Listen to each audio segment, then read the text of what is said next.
Subject English, Book Hornbill, Chapter number 5, The Ailing Planets.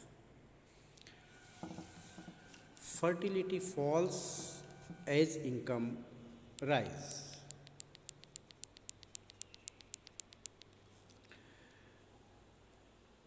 Education spreads and health improves.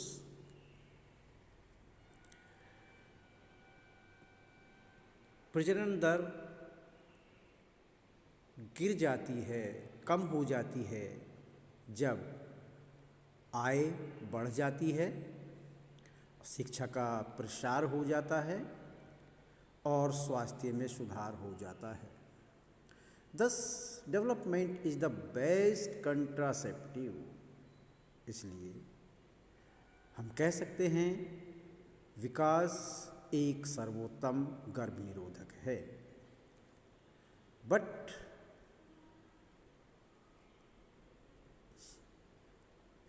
development itself may not be possible if the present increase in number continues.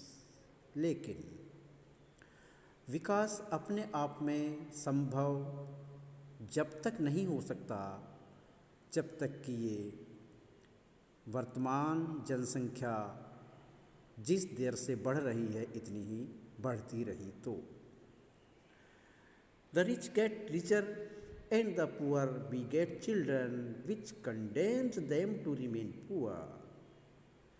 धनवान और अधिक धनी होते जाएंगे और गरीबों के और अधिक बच्चे होते जाएंगे जो उनको गरीब बने रहने के लिए बाध्य करते रहेंगे। More children does not mean more workers.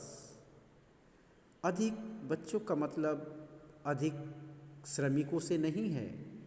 Merely more people without work. केवल और अधिक बेरोजगार लोगों से है। It is not suggested that human being be treated like cattle and compulsory sterilized. ऐसा सुझाव नहीं दिया जाता है कि मानव जाति के साथ पशुओं जैसा व्यवहार नहीं किया जाना चाहिए, अर्थात उन्हें के लिए बाधित करना जरूरी कर दिया जाए। But there is no alternative to voluntary family planning without introducing an element of coercion. लेकिन इसके सिवाय कोई ऑप्शन नहीं है कि बिना बलपूर्वक बाध्य किए फैमिली प्लानिंग अपनाने से, स्वैच्छिक फैमिली प्लानिंग अपनाने से अच्छा कोई और विकल्प नहीं है। The choice is really between control of population and perpetual of poverty. Choice वास्तव में जनसंख्या नियंत्रण और लगातार बढ़ने वाली गरीबी के बीच है। The population of India is estimated to be 920 million today. आज भारत की जनसंख्या का अनुमान लगाया जाता है कि वह 920 मिलियन हो गई है। More than the entire population of Africa and South America put together, जो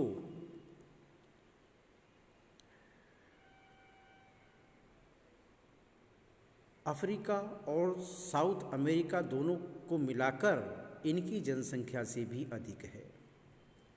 no one familiar with the condition in India would doubt that the hope of the people would die in their hungry hutments unless population control is given top most priority.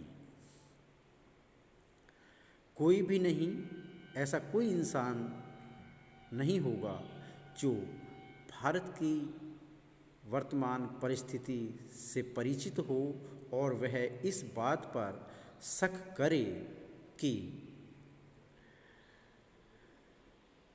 लोगों की आशाएं उनकी भूखी झोपड़ियों में जब तक मरती रहेंगी, जब तक कि जनसंख्या नियंत्रण को सर्वोत्तम प्राथमिकता ना समझा जाए। For the first time in human history we see a transcending,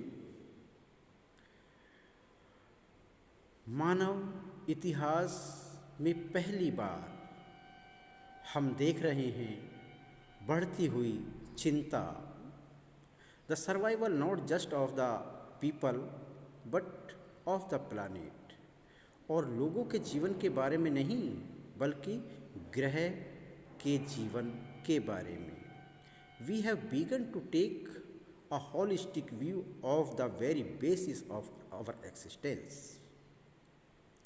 हमने देखना शुरू कर दिया है संपूर्ण दृष्टिकोण को अपने अस्तित्व के आधार से। The environmental problem does not necessarily signal of our demise.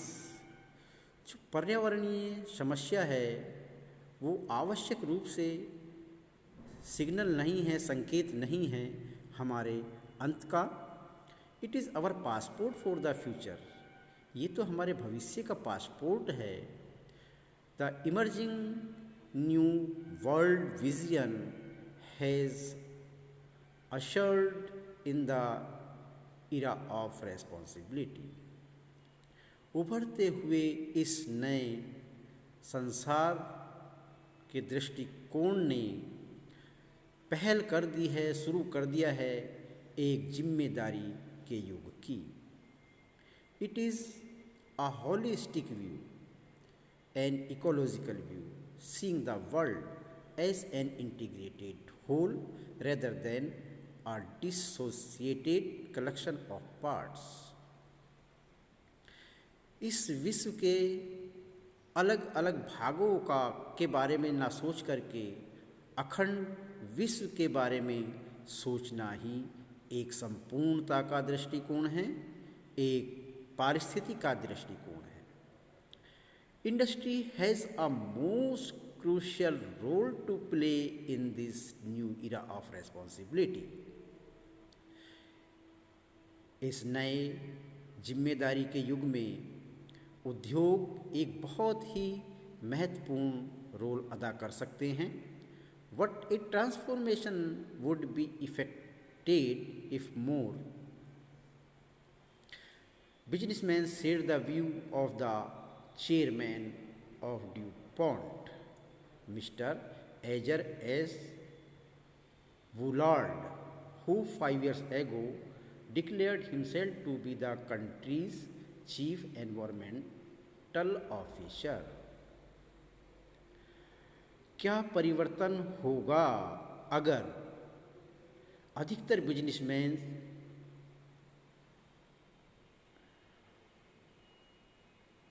DuPont के चेयरमैन मिस्टर एजर एस वूलैंड के दृष्टिकोण को अपनाए तो, जिन्होंने 5 वर्ष पहले अपने आप को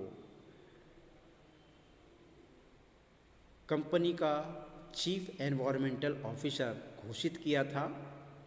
ही सेड, उसने कहा था, our continued existence as a leading manufacturer requires that we excel in environmental performance.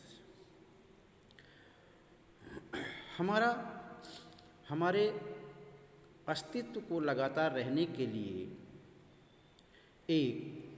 अपने अस्तित्व को लगातार बनाए रखने के लिए एक मुख्य निर्माता के रूप में आवश्यकता है कि हम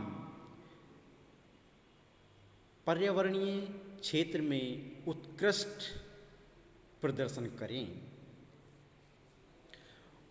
Of all the statements made by Margaret Thatcher during the year of her prime ministership,